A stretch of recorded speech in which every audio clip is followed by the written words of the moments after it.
Assalamualaikum warahmatullahi wabarakatuh. Perkenalkan, nama saya Nur Latifa, mahasiswi Politeknik Negeri Subang dari Prodi Keperawatan 1B dengan nomor pokok 104020038. Pada kali ini saya akan menjelaskan mengenai materi isi buku Pendidikan Kewarganegaraan untuk Pendidikan Tinggi dengan pengarang Dr. Ujang Carda, SSH, MH, MIP, MAP. Adapun resum buku tersebut dengan penjelasan sebagai berikut.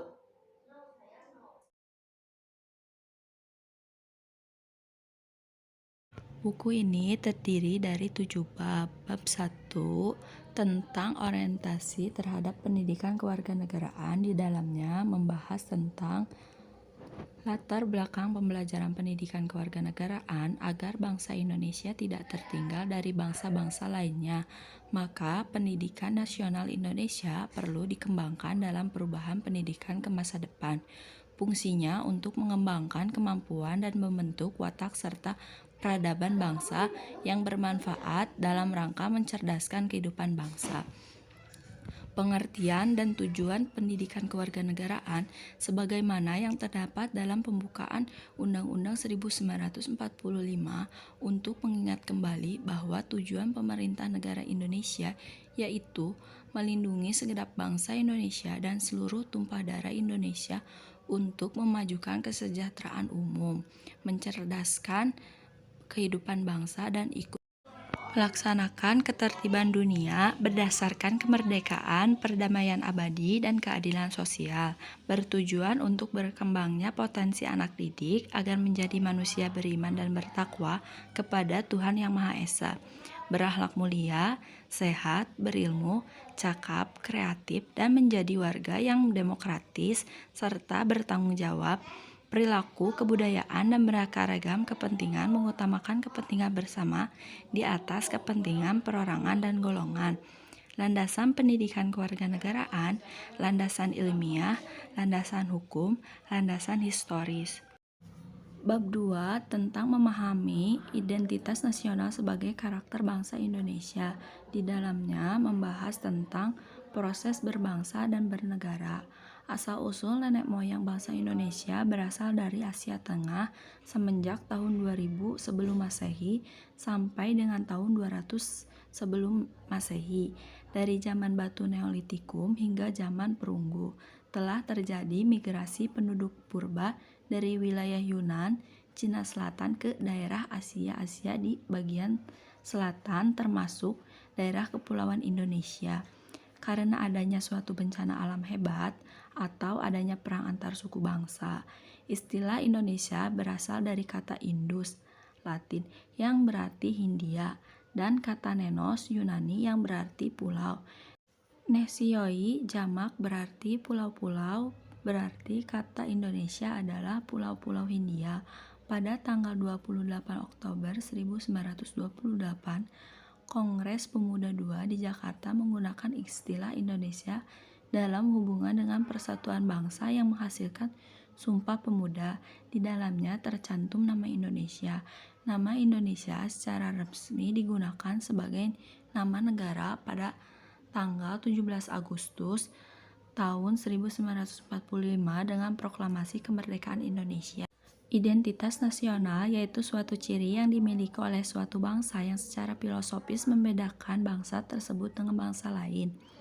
Pancasila sebagai identitas nasional bangsa Indonesia yaitu sebagai petunjuk hidup dalam sehari-hari, dalam artian semua tingkah laku atau perbuatan manusia Indonesia harus dijiwai dan merupakan suatu pancaran dari semua sila dalam Pancasila yang tidak dapat dipisah-pisahkan sila satu dengan yang lainnya. Bhinneka Tunggal Ika sebagai identitas nasional bangsa Indonesia, bahwa negara kita negara yang majemuk dan berbeda namun tetap satu. Bab 3 tentang memahami Pancasila sebagai ideologi bangsa dan negara. Di dalamnya membahas tentang pengertian ideologi dapat dikatakan sebagai kumpulan gagasan, ide-ide, keyakinan-keyakinan, kepercayaan-kepercayaan yang menyeluruh dan sistematik yang menyangkut bidang politik, sosial, dan kebudayaan. Makna ideologi bangsa Indonesia mencerminkan cara berpikir masyarakat, bangsa maupun negara, tetapi juga membentuk masyarakat menuju cita-cita. Perbandingan ideologi Pancasila dengan ideologi lain. Pancasila, keselarasan atau keseimbangan keserasian dalam aspek kehidupan. Liberalisme, demokrasi, negara hukum. Konservatif, kekuatan sejarah atau hukum Tuhan. Sosialisme didasari pada pandangan kemanusiaan dan menganut kesempurnaan watak. Fasisme, tipe nasionalisme yang romantis dengan kemegahan ucapan dan simbol-simbol yang mendukung untuk mencapai kebesaran negara. Bab 4 tentang memahami negara, konstitusi, dan warga negara di dalamnya membahas tentang memahami negara secara etimologi. Istilah negara berasal dari kata status atau statum, bahasa Latin klasik. Adalah suatu istilah abstrak yang menunjukkan keadaan tetap dan tegap atau sesuatu yang memiliki sifat tegap dan tetap. Jadi, negara adalah organisasi yang dalam suatu wilayah dapat memaksakan kekuasaan secara sah terhadap semua golongan kekuasaan lainnya dan yang dapat menetapkan tujuan-tujuan dari kehidupan bersama. Memahami konstitusi. Terdapat dua perkataan yang berkaitan erat dengan konstitusi dalam bahasa Yunani kuno, politeia, dan dalam bahasa Latin constitution. Konstitusi dapat diartikan sebagai peraturan-peraturan yang disusun sebagai pedoman dasar dalam penyelenggaraan kehidupan negara agar negara berjalan tertib, teratur, dan tidak terjadi sewenang-sewenang dari pemerintah terhadap rakyat. Memahami warga negara Indonesia, orang-orang bangsa Indonesia asli dan orang-orang bangsa lain yang disahkan dengan undang-undang sebagai warga negara, pemahaman bahwa orang yang aslinya dari luar Indonesia pun bisa menjadi warga negara Indonesia, asalkan telah diakui oleh undang-undang. Tentu saja orang tersebut harus memenuhi beberapa persyaratan. Bab 5 tentang memahami negara hukum, hak asasi manusia, dan demokrasi. Di dalamnya membahas tentang memahami negara hukum Indonesia. Indonesia negara hukum yang terdapat dalam pasal 1 ayat 3 Undang-Undang 1945 adalah negara hukum Pancasila, yaitu konsep negara hukum yang harus memenuhi kriteria dari konsep negara hukum pada umumnya, yang ditopang oleh 3 pilar seperti pengakuan dan perlindungan hak asasi manusia, peradilan yang bebas dan tidak memihak, dan asas legalitas dalam arti formal maupun material yang diwarnai juga oleh aspirasi-aspirasi keindonesiaan, yaitu 5 nilai fundamental dari Pancasila. Memahami hak asasi manusia, hak-hak yang dimiliki manusia tanpa perbedaan atas dasar bangsa, ras, agama, atau jenis kelamin, sehingga bersifat asasi dan universal. Memahami demokrasi Indonesia. Demokrasi dipraktikkan di seluruh dunia secara berbeda-beda dari satu negara ke negara lainnya. Dalam suatu negara yang menganut sistem demokrasi, demokrasi harus berdasarkan pada suatu kedaulatan rakyat.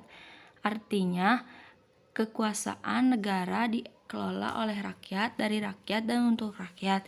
Sistem demokrasi dalam penyelenggaraan negara Indonesia diwujudkan dalam penentuan kekuasaan negara, yaitu dengan menentukan dan memisahkan tentang kekuasaan eksekutif, legislatif, dan yudikatif.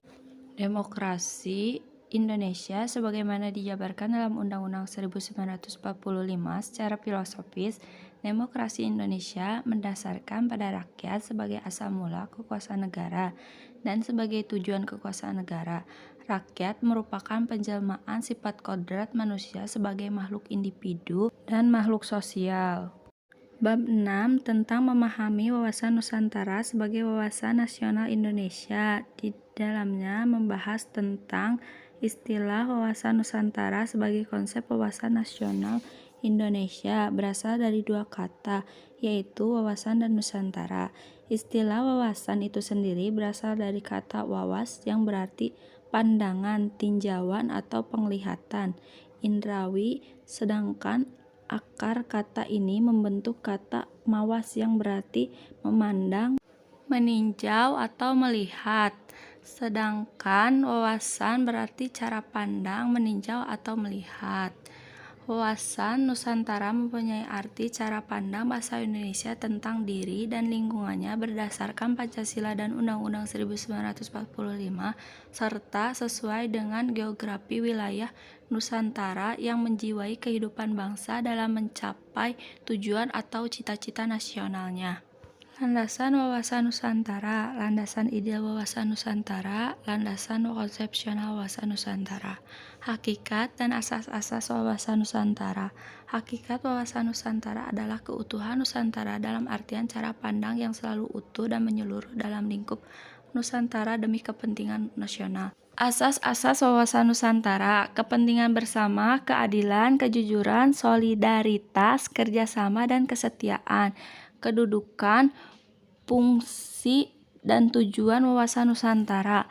Wawasan Nusantara sebagai wawasan kebangsaan dan nasional bangsa Indonesia merupakan landasan visional dalam menyelenggarakan kehidupan nasional untuk mewujudkan cita-cita dan tujuan nasional.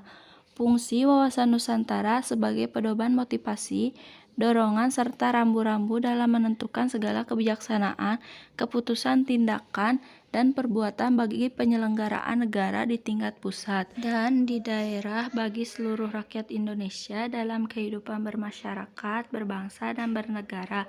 Tujuan wawasan Nusantara untuk mewujudkan nasionalisme yang tinggi di segala aspek kehidupan rakyat Indonesia yang lebih mengutamakan kepentingan individu, kelompok, golongan, suku, bangsa, atau daerah. Bab 7 tentang memahami ketahanan nasional dan integritas nasional Indonesia. Di dalamnya membahas tentang ketahanan nasional adalah keuletan dan daya tahan suatu bangsa yang mengandung kemampuan mengembangkan kekuatan nasional yang ditunjukkan untuk menghadapi segala ancaman yang membahayakan kelangsungan hidup negara dan bangsa. Unsur-unsur ketahanan nasional yang mencakup ketangguhan, keuletan, identitas, integritas, ancaman, gangguan, hambatan, tantangan. Pengaruh ketahanan nasional yaitu mencakup pengaruh hak asasi manusia, pengaruh demokrasi, pengaruh lingkungan, pengaruh aspek ketahanan nasional terhadap kehidupan bangsa dan negara. Integrasi nasional dapat dilihat dari dua dimensi, yaitu dimensi vertikal dan horizontal. Dimensi vertikal dari integrasi adalah dimensi yang berkenaan dengan upaya menyatukan persepsi, keinginan, dan harapan yang ada antara elit dan massa atau antara pemerintah dengan rakyat. Jadi, integrasi vertikal merupakan upaya mewujudkan integrasi dengan menjembatani perbedaan-perbedaan antara pemerintah dan rakyat. Integrasi nasional dalam dimensi yang dimiliki biasa disebut dengan integrasi politik, sedangkan dimensi horizontal adalah dimensi yang berkenaan dengan upaya mewujudkan persatuan di antara perbedaan-perbedaan yang ada dalam masyarakat itu sendiri, baik perbedaan wilayah tempat tinggal, perbedaan suku, perbedaan agama, perbedaan budaya, dan perbedaan lainnya. Integrasi nasional dalam dimensi ini biasa disebut dengan integrasi nasional. Demikian resum buku ini saya buat untuk mata kuliah Pendidikan Pancasila. Wassalamualaikum warahmatullahi wabarakatuh.